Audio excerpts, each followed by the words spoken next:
Oh, can you hear me, Jason? Yeah, hold on, buddy. All right, no worries, brother. Oh, dude, I love your. Oh, the wall is sick. I'm in my tattoo shop. Yeah. Oh, dude, it's fucking savage, dude. I love it. Hey, thanks, brother. Yeah, this is it, dude. This is ST tattoo. Oh man. Oh, it's beautiful, dude. That looks like such a rad shop. It's some fucking old decks. Yeah, dude. This is Oh, it right dude. here. Yeah. No, I love it, dude. I'm before doing all this music thing, dude. I skateboarded and I wanted to be a pro skateboarder.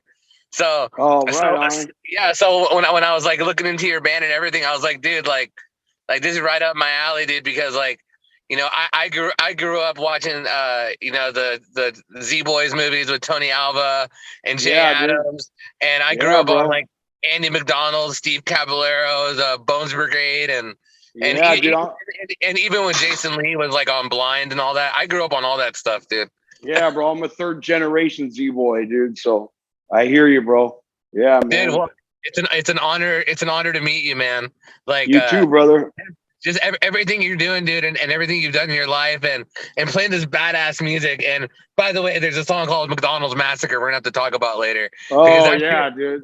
That shit had me cracking up earlier, and I was like, "What the fuck is going on?" Yeah, dude. That was actually the first, you know, like back in those days in the '80s, bro. That was like the first like mass shootings and shit, dude. You know, and it was in down by Mexican border, bro. And damn, we're like, fuck, dude. Yeah. So we might bring all that shit back, and we might do another record later on called All the Greatest Hits. So yeah, man. Dude, that's absolutely badass, man. Have you ever heard of a band? Have you ever heard of Steve Caballero's band down there, Fiction? Yeah. The Friction? Yeah. Well, you talking about Urethane? I think so. Yeah, I just actually saw them. They opened up for Pennywise. Pennywise did 5 nights in Orange County, and each night they did each record, bro. So it was pretty insane, man. Yeah. Dude, that's awesome, dude. Well, I'm going to start this interview. Let you know my name is Omar Rodriguez, DJ Ramo from Ashland, Oregon. We support local music, global music. It doesn't matter if it's 100 likes or 1,000,000 likes. We support you. One of our main goals on our show, man, is that we book bigger artists with smaller artists coming up. So that way everybody shares the same platform, and we get people for everybody, you know, because there's a lot of stations out there that just, you know, promote what's popular and they never get attention to the underground, you know. So we're trying to do a little bit of that. Hey, bro, we're 100% you know, blessed to be doing this interview, bro. It's we appreciate it, bro, for sure. Oh, for sure. So, Jason, first thing, man, is that you have a huge, massive history, like you said, third generation Z-Boy, playing in your amazing band, Cycotic Youth, which is absolutely amazing. Listening to your new song, Psychofied, had to listen to that a couple times while my son was asleep. But one thing I need to know, man, is that, you know, all this stuff, everything in your life stems from a lot of small moments and inspirational moments, and maybe people you ran into in your life, man. What I want to know, Jason, is that as a little kid, did you really ever expect that you'd have a life like this? A life where you've met so many people, influential, been influenced, you influenced yourself. Through, you know, like looking back now, like, and if you were to talk to Jason, the teenager, like, what do you think that moment was where like it all started clicking in your head and you're just like, I'm gonna take charge and I'm gonna create history? You know what, dude? It goes back to, you know, it was probably the summer of 7th grade, and I had this friend of mine, and he was all into punk rock and dude had fucking long hair, surfing and skating every day and shit. And he's like, hey, check this mixtape out. It was a mixtape of like Barookers, Exploited, Discharge. I'm all, this shit's badass. You know what I mean? And so started listening to it.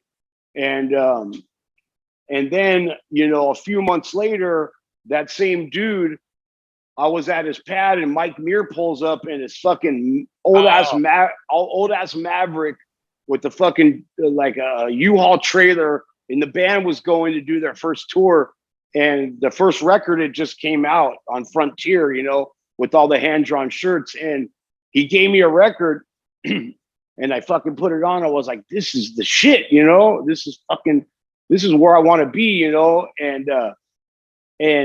fucking next day, dude, I shaved my head, went to school with the fucking flannel, and I was like smoking weed, dude, in fucking seventh grade. And, I got invited to go see, it was this band, obviously No Mercy. It was their first gig, and it was a backyard party with this band called Neighborhood Watch that's from here. And man, dude, I was like, this is what it's all about, man. And the sound.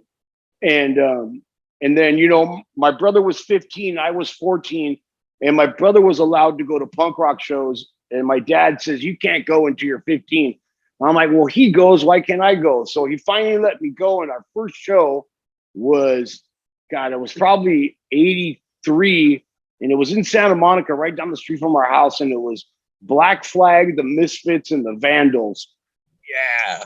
And man, when, Vandals were cool, they were throwing out Budweisers. But dude, when the Misfits came on, it was just like terrifying, dude. Doyle had his fucking bass, the big old spike on the end. And man, ever since then, bro, I just been into punk rock and, started buying records. There was a record store right around the corner from our house. It's called Platypus Records, and they always had the good shit.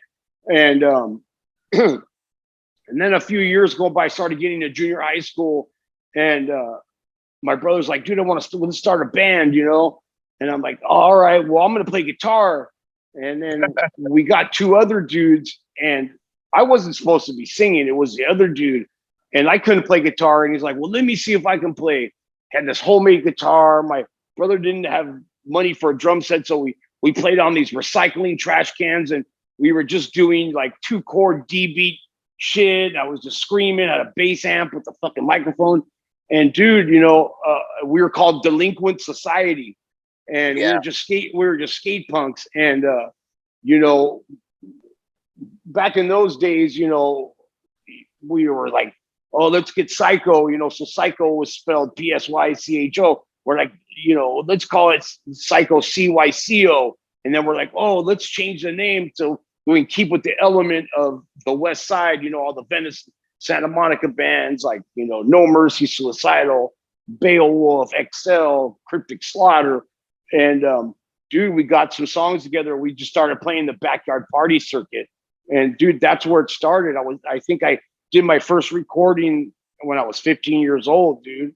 And had I known then, 30 years later, I'd be doing it again, because I had stopped. The band had broken up in 88, and I had stopped till 90.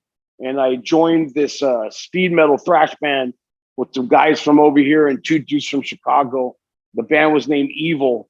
Still got it tattooed right here. It was my fucking first tattoo. And we got pretty big, dude. We opened up for Pantera, Dark Angel, fucking King Diamond. And man, we almost had a record deal. So I kind of kept it up throughout the years I was in. And then, music started changing. And that the whole like rap rock, punk rock shit started coming out. And I was in a band called Strapped, and there was 3 singers, and it was punk rock, hip hop, and ended up getting a record deal. We opened up for Snoop Dogg, bro, over in Europe, and that thing was, our bass player was his tour manager, so we got the chance to do it. And our first gig was at the in Cologne at the Zenith Arena, dude. And I'm like, what the fuck are we gonna do at this stage, dude? We're used to playing like the Hollywood Sunset Strip and the Whiskey and the Roxy and shit. And man, it just kind of evolved from there, dude. And yeah, man, I kind of just kept it going and had a couple other projects, dude. So yeah. Dude, I love it, man. Just because, in that era, growing up in the punk rock, like, especially living like down south, I was raised over in San Fernando Valley. Oh yeah, dude. A lot of family over there, and so many bands came out of that area. There was so much evolving. Like I couldn't imagine like what the music scene was back in the 80s and early 90s, because I feel like there was so much more chance to be like so inventive and everything, man. Like how do you process being in a scene like that busy where like you have famous Guns N' Roses getting big over here, Yeah, Pantera getting big over here, and metal and punk, man. Like do you ever look back at it and like miss those days? Because like I nowadays do, like bro. everybody has a phone. Yeah, dude, I do, man. It was just like, you know, uh, obviously Suicidal did the first album, and then they did Join the Army, which is a little bit more metal, and then they got on Epic Records, and they did How I Laugh, and it kind of all the punk bands like DRI, they all kind of do the crossover shit. You know what I mean? And it was just everyone was evolving with their instruments, with the sound, and it came up to the fact, okay, well, we're going to either write it out, because back in those days, even San Fernando Valley had the country club. They had, goddamn Sportsman Valley Lodge, and they had all kinds of bands like Fight for Freedom and these bands that actually turned into punk rock gangs. And it was kind of back in those days, bro. You were either English punk or an American punk, and once bands from this area started coming out, they couldn't understand that these guys were dressed like fucking cholos, skateboarding with mohawks, and they were like, obviously we weren't a gang, but we end up evolving into that, and but was always behind the skating and the music, and we were always the assholes at the gig, man, because we would come in packs, you know what I mean, and the music started, evolving, and it was only backyard parties to play back here, kegger parties, and we did a couple shows up in Oxnard with the Nardcore dudes like Ill Repute, Aggression, False Confessions, and stuff, and we just kind of spun into our own thing, So it was either English punk, American punk, or you were a suicidal punk, which means you were a skater. I love that. Do you ever watch like the arguments? I remember there was one. I think it was the Sex Pistols. I think it was and the Ramones. They were both taught because like a lot of people look at them like as like like they're a couple of the originators. Punk Yes. music. Well, there was an argument. I remember the Sex Pistols. I think it was Rotten, right? His last name is Rotten. I think it's Johnny Rotten. Johnny Rotten. Johnny Rotten was giving. I forget. I don't know what Ramone it was. The guitar player Johnny Ramone, I think. I forget. I'm forget exactly, but they were having an argument. He's like, you know what, man? We just talked about hating the government. People need to revolt and all that. And I remember the Ramones anarchy. Anarchy. And then the Ramones was like, hey, man, like we just wanted kids to have fun. We just wanted the kids to loosen up. And like they were going back and forth in this argument.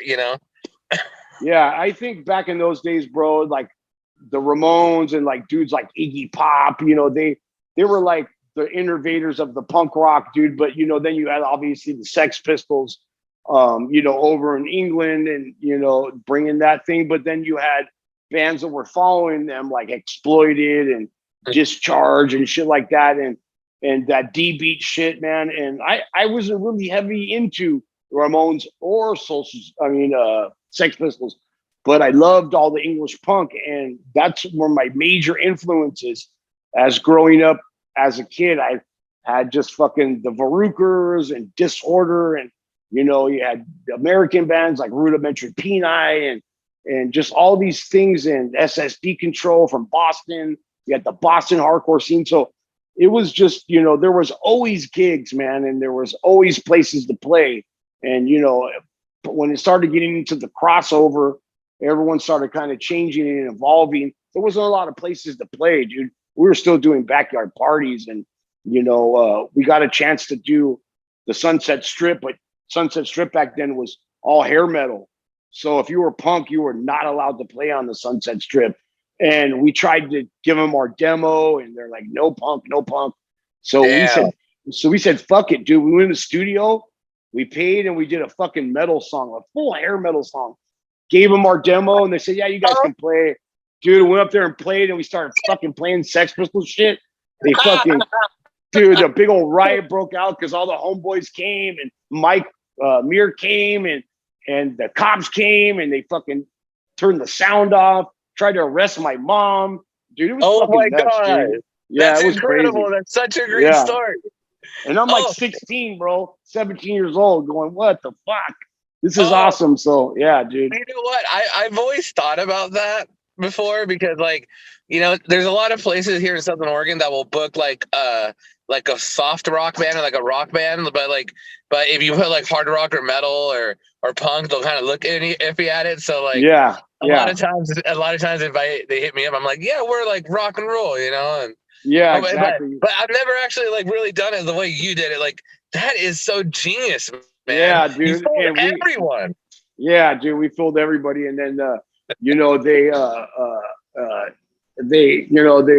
it was just, they didn't want to let anybody play up there. And then it kind of, over the years, kind of changed, and the hair metal went out, and, you know, more, you know, hardcore bands started coming through, and like, you know, was into hardcore, you know, fucking Madball's one of my favorite bands, fucking, you know, Cro-Mags, and you know, so everything just was kind of evolving, and I always kind of just kept evolving with it, but always, you know, played the punk rock, you know, and like I said in many interviews before, that hardcore music is just punk rock with metal guitars. You know what I mean? And you know, they had bands like Downset. They started doing that heavy hip hop groove thing, and I was in a band called Strapped. Like I said, we opened up over in Germany, and I just was always evolving, but everything was based off my punk rock roots. And you know, till this day, dude, I'm listening to Charles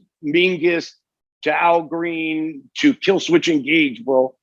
I love it all, bro. So I'm very musically influenced by a lot of bands, and but it always follows the punk rock roots. If it wasn't for punk rock and skating, bro, I'd probably be in fucking jail by now, you know?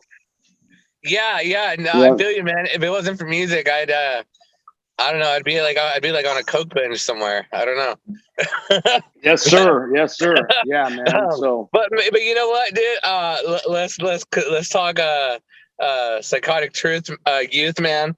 Your new yeah. song, dude, psychofied, which is super brutal. So I noticed that with McDonald's Massacre, it was a 2019 release, right? Well, we actually, a guy from up in Seattle was a friend of ours. He has a punk rock label called, it's called punkrockrecords.com or something. He was a friend of ours. He just fucking, dude, anything you want, he has on vinyl. He wanted to redo all the bands from this area. So we let him actually remaster it, and it came out in 19. But it was just, I mean, this guy had shit that I hadn't even heard before, like backyard demos, like live shows. And that's why that album is actually out. And we, you know, we didn't have a deal with him. He just says, look, I'm going to give you guys 500 rec albums and 500 CDs. Let me just press this. We said, go ahead, dude. So that's where we were. And we never had released anything since then. That's and now that we have some new members in the band, I'm the only original members, but we went in the studio to do this album, which is coming out, full length's coming out in summer. The album's called Psycho Up, and we did it with Nick Jett. He plays drums for Terror. He's a producer, not only a sick drummer. Yeah, dude. So at the time we were doing pre-production from it, my brother had to step out for some personal reasons, and we didn't have a drummer. And I approached Nick, and I'm like, what are we going to do? And he goes, well, I'm thinking about this. He's like, I'll play drums on the record. I know all the songs. So, dude, we were there on a Friday. We went back on a Monday, and he had tracked all the fucking songs, dude. And it just came out amazing. Howie Weinberg mastered it. Howie Weinberg's done Van Halen, fucking System of a Down. He did Nirvana's Teen Spirit. Very, very, very high fucking echelon mastering guy who was, yeah, he loves the music. So he's like, dude, I'll do it. And he did it for, you know, a very good price, dude. So I'm like, dude, it's fucking God sent that. Everything just came at the right time, bro. And, you know, we decided to throw the single out And the reason why it's called Cycofied, it's because back in those days, bro, when we were skating, surfing, or whatever, it's like, dude, just fucking get psycho. And so I kind of was like, dude, Cycofied, man, this is what we're gonna do. And if you watch the video, it's got a lot of unreleased footage of Jay Adams skating that we got from a guy here, Sky Ray Flores, who's also a Z-boy. Yeah, I noticed that. Yeah, that stuff's never been seen before, bro. And we had the chance to do that. And I said, I want to dedicate this to Jay, because Jay was a good friend of mine. And, I used to follow him and Tony Alva and all those dudes. I'm 50. I'm going to be 53. They're like in their 60s. So we're a little bit behind them. We used to follow them around and, skating all the Dogtown boards. And, it's just somewhere where, where you grew up in the hood, and you had to stand for your own, dude. Else, you wouldn't make it through, bro. And it's like I said, bro, I would either be dead or in jail if it wasn't for skating and surfing and music and and dudes like that I looked up to. And then when he passed away, it was very sad, because the dude struggled a lot through his life. And at the time he passed away, he was married, he was sober, he was living in Mexico. And, it was his time, dude. And we wanted to honor that time beautiful, so yeah. Dude, Definitely. I love that. That's so great, man. It's so awesome. You got to do that tribute for Jay Adams. Record this album with such amazing people. It sounds like, what I love about what you've been talking about. It's like you have like a big community, like all these friends and family that everybody just cares each other, and everybody's so supportive. And it sounds, I like it, dude. It's just like a big ring of positive circle. Like, would you give any advice to any kid out there that maybe is like grew up in a big city, or maybe like in the hood area, and like they're struggling right now? Like, if you had a piece of advice to give them, what would you say? I just say, bro, I mean, with especially nowadays, man, with all this fucking fentanyl going around, dude, it's just, I'm sober myself, I've been sober for a while, and it's don't be a follower, man. Be a leader. And if you fall down, get back up, man. Make it your own, man.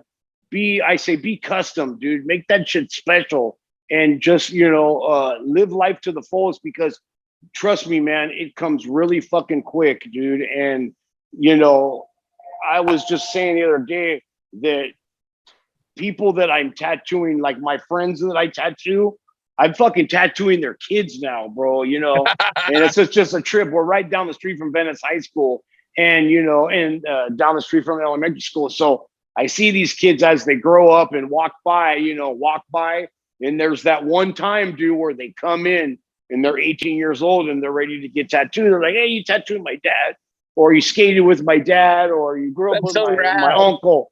So, dude, I just say, man, keep on the right track. Don't let anybody get you down, and just, be yourself and move forward in life, man, for sure. I love it, Jason. Dude, thank you so much. Everybody, please check out Cycotic Youth. Their song, Cycofied. Yeah, it's on all platforms right now. Check out our video on YouTube. We'll be releasing two more singles and 2 more videos, and then we should have the album out this summer. You can go to @Cycotic Youth Official on Instagram. Hit us up, man. We'll send you some stickers, some t-shirts, and dude, let's get Cycofied. Hell yeah, dude. Well, hey, man, before I let you go, I'm going to throw you 3 fun questions. You down, Jason? 3 what questions? I'm going to throw you 3 random fun questions. Okay. I'm with it. All right, Jason.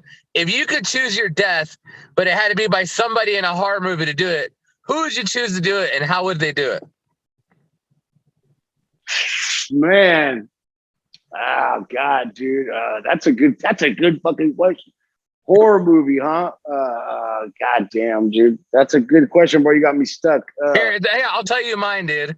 I would wake up like running down the stairs from Freddy Krueger, And then, and then all of a sudden he would just like start turning like all these steps into like razor blades as I'm trying to run down the stairs away from him. I don't know. Something crazy would happen. I would go with Uma Thurman from what the fuck is that movie from? Kill Bill, dude. And I'd fucking get butt naked with alcohol sprayed on my ass and slide down a million razor blades. I like it. All right, Jason. All right, brother. If you could play, huh? Yeah, man. Go ahead. Okay. If you could play for any band in any era for one set, who would you join the stage with?